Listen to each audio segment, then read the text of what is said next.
Welcome to History with Humour, the channel where we punch up history, throw sarcastic jabs, and occasionally sweep in with a dirty joke that would make Bruce Lee himself raise an eyebrow.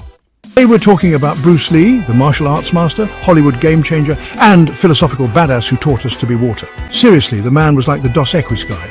Only instead of drinking beer and growing a glorious beard, he was kicking ass and taking names, and looking damn good doing it. But we're also diving into the biggest mystery surrounding him, his sudden death. And trust me, the theories are wilder than Bruce's kicks in Enter the Dragon.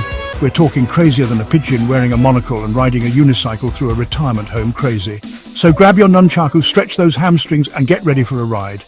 And maybe a few inappropriate laughs along the way. Don't worry, Bruce wouldn't want it any other way. Let's jump in. Clearly, I'm no Bruce Lee.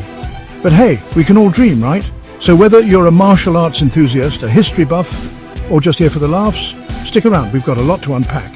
And it's going to be one heck of a journey, from his groundbreaking movies to his philosophical teachings. And yes, those legendary abs, Bruce Lee's story is one for the ages. So let's get started and dive deep into the life and legacy of the one and only Bruce Lee. Picture this: San Francisco, 1940. A bustling city filled with the promise of new beginnings and the vibrant energy of its diverse inhabitants. The year of the dragon. A baby is born amidst the celebrations and fireworks. And this isn't just any baby, folks. This baby is destined for greatness. This baby is Bruce Lee. Coincidence? I think not. The stars had aligned for something extraordinary.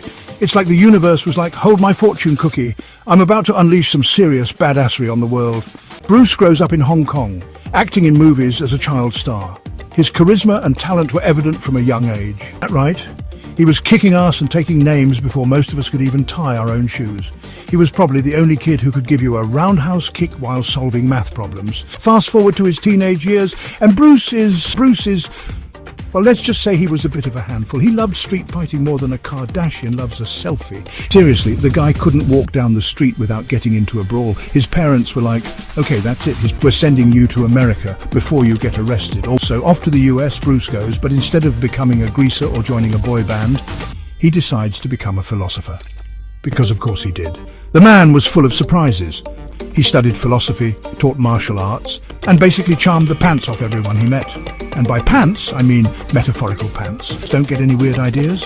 By the 1960s, Bruce Lee was well on his way to becoming the legend we all know, and let's be honest, drool over today. Bruce wasn't just about punching and kicking, though. He was a deep thinker, a philosopher king. Okay, I'll stop.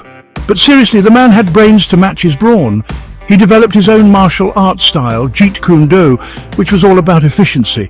It was like the martial arts version of Marie Kondo. Does this punch spark joy? No? Then dodge it. Hollywood finally took notice and gave him a shot in the Green Hornet. But they were all like, okay, so you're this amazing martial artist, but we don't know what to do with an Asian leading man. Can you believe the audacity? It's like going to a pizza place and being told they don't serve pizza. Bruce was basically like, fine, I'll show you how it's done. He went back to Hong Kong, where he became a bigger star than a supernova in a disco ball factory. He was like the Beatles, Elvis and Gandhi all rolled into one incredibly ripped package. By the time Enter the Dragon hit theaters, Bruce was a global icon. He had the charisma of a movie star, the wisdom of a philosopher, and the abs of a Greek god. Seriously, it's unfair how hot this man was. People went to his movies for the action, but they stayed for the flexing. The day the world stood still and cried. July 20th, 1973. Mark your calendars, folks, because this is a date that will live in infamy. It's like the day the music died, only instead of Buddy Holly, we lost Bruce Lee. At the age of 32. I know, right? Way too young. It's like finding out your favorite ice cream flavor has been discontinued, except a million times worse. The official cause of death? Cerebral edema, swelling of the brain, supposedly triggered by an allergic reaction to a painkiller called exhaustion. Sounds plausible, right? Except when you remember that this is Bruce freaking Lee we're talking about, the guy who could probably win a staring contest with a statue. The man who could dodge punches in his sleep. How does someone like that just die? It's like finding out Superman is actually allergic to kryptonite. It just doesn't add up. And that's where the conspiracy theories come in, because when a legend dies young, people tend to get a little creative. First up, we have the Triad assassination theory. This theory suggests that Bruce Lee's untimely death was orchestrated by the Triads, a notorious crime syndicate in Hong Kong. Because what's a good conspiracy theory without a little organized crime? The idea is that Bruce Lee somehow crossed the Triads, leading to fatal consequences. Some people believe Bruce was targeted by the Triads, Hong Kong's infamous crime syndicate, because he refused to pay protection money or didn't want to involve them in his career. This theory paints Bruce as a man of principle, standing up against organized crime, which, let's be honest, is a pretty badass reason to get whacked. It adds a layer of heroism to his already legendary persona. But personally, I feel like even the Triads would hesitate to mess with a guy who could take out Chuck Norris. Bruce Lee's prowess in martial arts was unparalleled, making this theory a bit hard to swallow. Next, we've got the martial arts rivalry theory. This one dives into the intense world of martial arts, where rivalries can be as fierce as the battles themselves, because apparently the world of martial arts is just as dramatic as a telenovela. The theory suggests that Bruce's progressive approach to teaching martial arts angered traditionalists. Bruce pissed off a lot of traditionalists by teaching martial arts to non-Chinese students. This was seen as a betrayal by some old-school martial arts masters. According to this theory, some old-school masters decided to take him out. They believed Bruce was diluting the purity of their ancient practices. It's like Kill Bill, but with less Uma Thurman and more kung fu grudges. The idea of a vendetta leading to Bruce's demise is both thrilling and tragic. Then there's the death touch theory. This one is straight out of a martial arts fantasy novel. You know, the idea that Bruce was hit with some mythical delayed pressure point move that killed him hours later. Sounds crazy, right? But it's a theory that has fascinated many. But hey, this is the same world where people think Elvis is alive and flipping burgers in Montana. So anything is possible in the realm of conspiracy theories. So who are we to judge? The death touch theory, while outlandish, adds a mystical element to Bruce's story. And we can't forget the spiciest theory, the family curse. This one suggests that the Lee family was doomed by some supernatural force. Bruce's son, Brandon Lee, died tragically in 1993 while filming The Crow. This tragic event added fuel to the curse theory. A prop gun malfunctioned and Brandon was shot and killed on set. The eerie similarity between father and son's untimely deaths is hard to ignore. Some folks think the Lee family was cursed by angry spirits or bad karma. This theory taps into the supernatural, adding a layer of mystique to their legacy.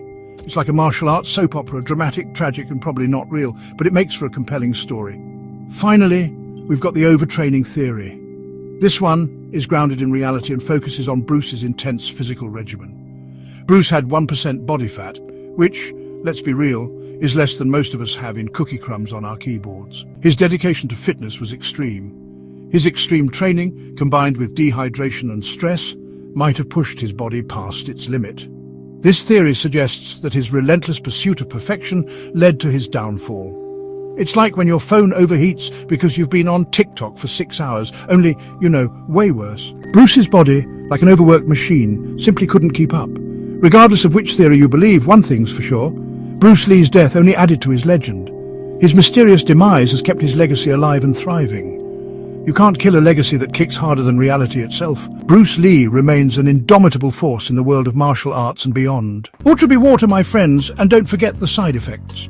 So, what do we take away from Bruce Lee's life and death? First, that legends are mortal, but their influence is eternal. Like a really good meme, Bruce Lee's legacy just keeps on giving. Second, that the only curse Bruce Lee had was being too awesome for this world. Seriously, the man was like a walking, talking, ass-kicking unicorn.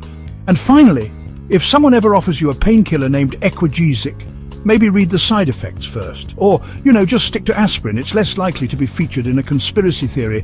Thanks for watching History with Humour. Subscribe and hit that bell icon, or Bruce Lee's ghost might haunt your dreams with flying kicks. Until next time, stay hydrated, stay curious, and remember, be water, my friends. Or at least don't be a puddle.